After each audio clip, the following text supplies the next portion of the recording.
hands were blue. My mic kept going out. Just to recap, I thought that handled adversity well. It was the first time we got down early in a game. Good to see us. I really liked our attitude on the sideline. I liked our players' response. I liked the coach's response.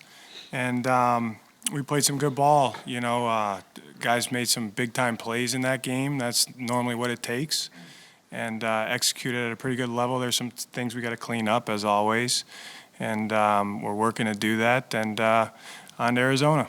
What gave you the confidence to switch Josiah in there instead of kind of shuffling things around? Yeah, a couple reasons. I mean, Josiah does a good job for us. You know, that's a tough spot, like I've talked about with you guys, and he handles it well. He's got the skill set that you're looking for as a nickel. I thought he played well. And then, you know, the other thing that goes into that, you don't want, you know, a trickle-down effect as far as, hey, this guy's got to go here, this guy's got to go here. And I just thought we're at as a unit, that was the best way to go. And that's how we'll continue to proceed. And we also got some different packages and some different bullets to switch guys in and out. But like how we played that game. How about Zech? We've seen him now in there a few times for Slay. How's he played, and what can this experience mean for him if you need him later on? Yeah, it's huge. You know, this is his second year, and he got some really good quality snaps last year. I think that he improved. He improved his game. He had a really good training camp, and we feel good about Zech going in. You know, you always got to be ready to go in. You never know when, you know, he's the next guy in that spot, and played well, executed. I thought he covered really well.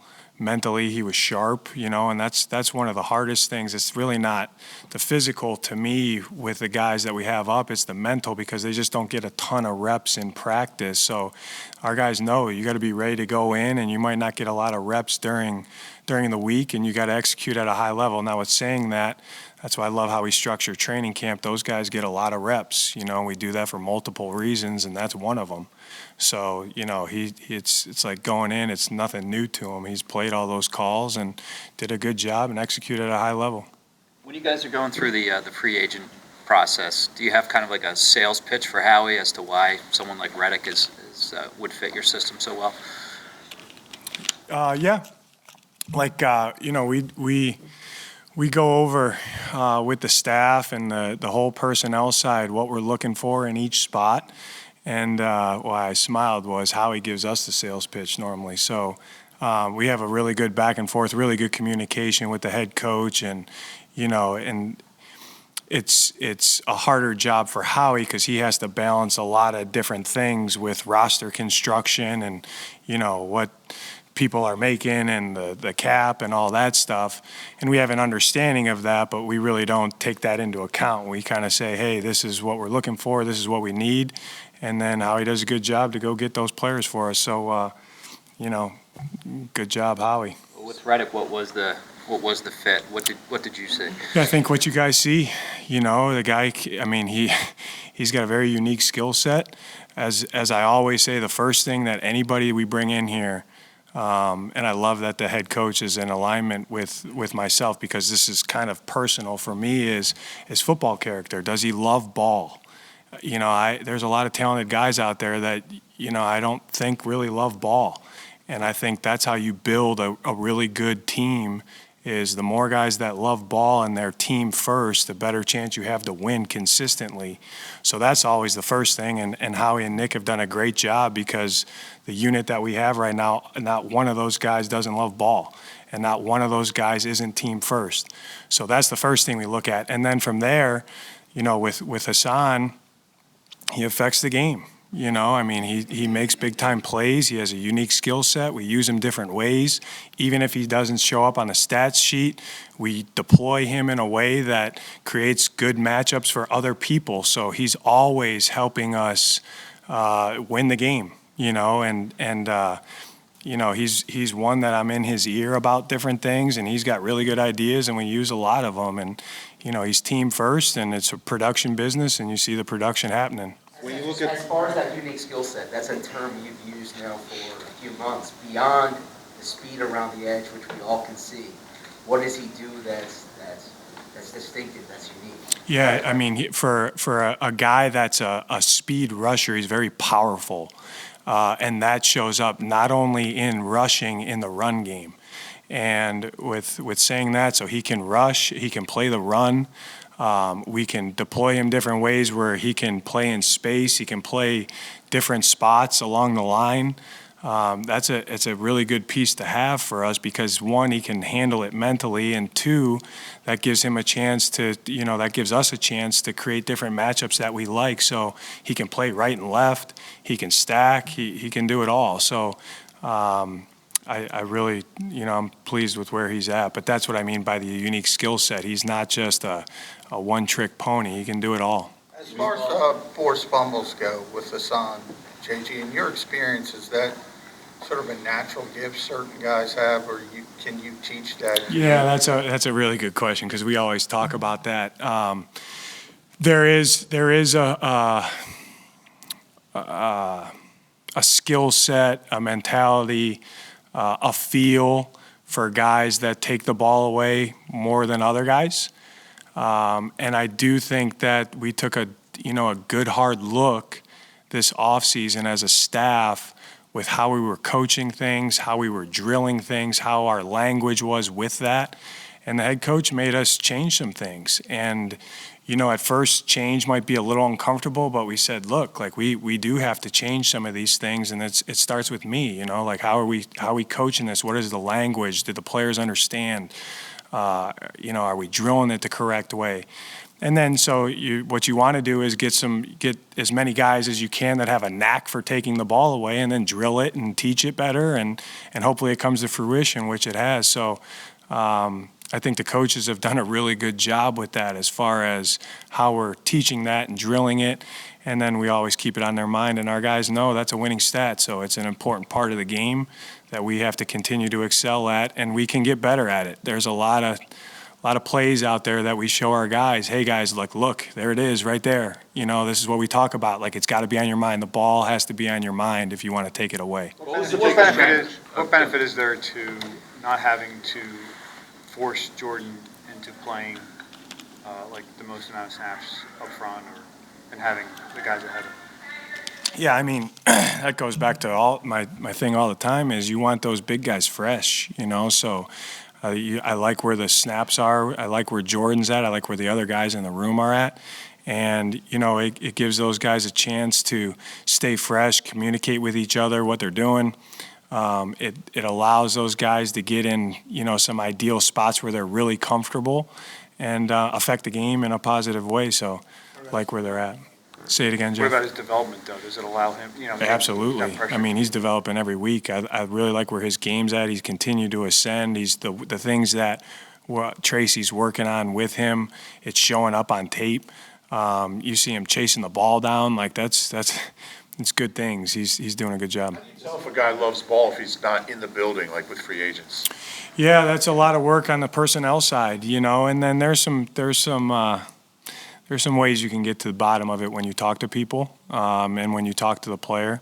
Because, of course, a person, either going through the free agent process or going through the draft process, they're always going to tell you what you want to hear. But there's a lot of things that we have a checklist that we go through that, I think we do a pretty good job of identifying if those guys love ball. They're a little bit of a feel thing, but the scouts, our road scouts, our college scouts do an excellent job with that.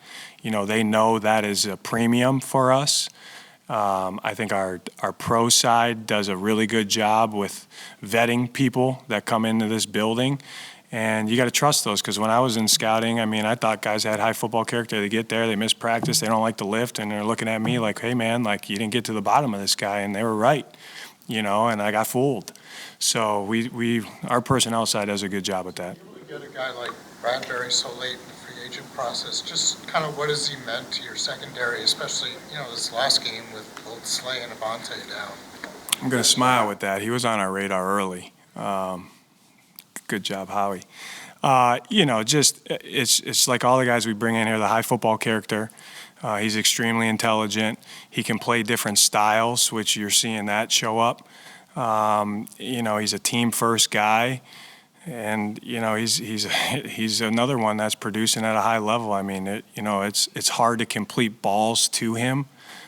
He's got length, he's got range, he's sticky, he's got ball skills that you've seen. I mean, he's a corner with a very unique skill set that can kind of do it all. So I'm really pleased with where he's at, and he's going to continue to ascend too. It's a With small the, sample size, but you're sending big blitzes at a much higher rate this year than last year, like 6 or more rushers. Is that a reflection? No. You are. Is that a reflection of increased Fact check that. confidence in the secondary, or is there something else to it? Yeah, I think a little bit of blend of both. I mean, I trust our cover guys. A lot of that's set up, like John, two weeks ago you asked that. A lot of those calls are on the call sheet, and when they come up and we feel good about calling those calls, we call them. And I think that coaches are doing a good job of setting up the plan as far as, hey, these are when these calls are coming. This is the execution that's needed for these calls to work.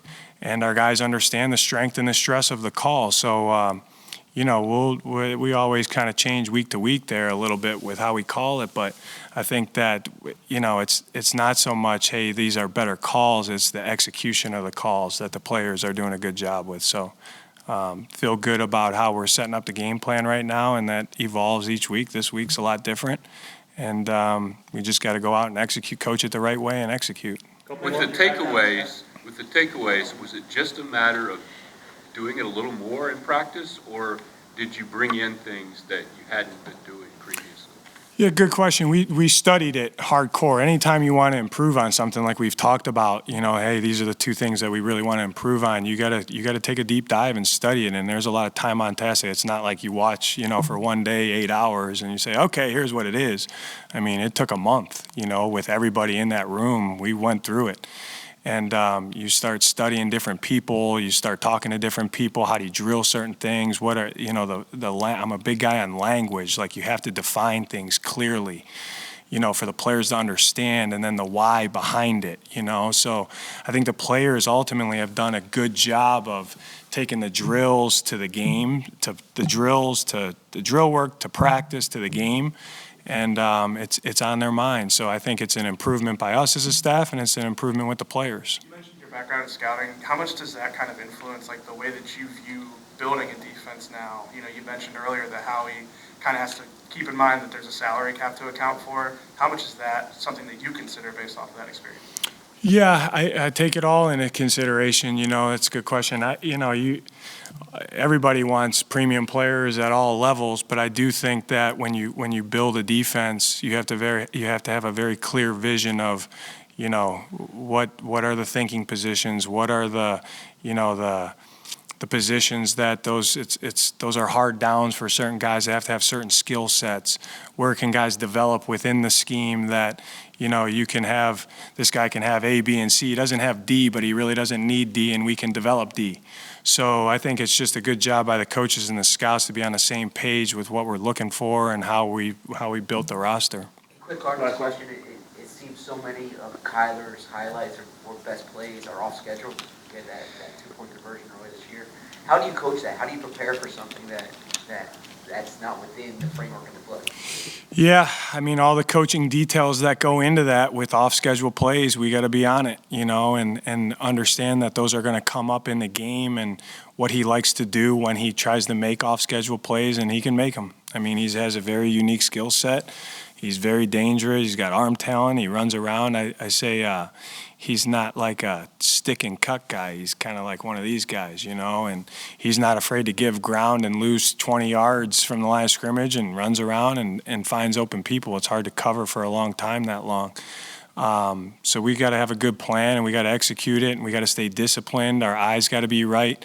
We got to rush as a unit. We got to cover as a unit. And it's going to take all 11 out there to slow this guy down. Thank you. Thank you, guys.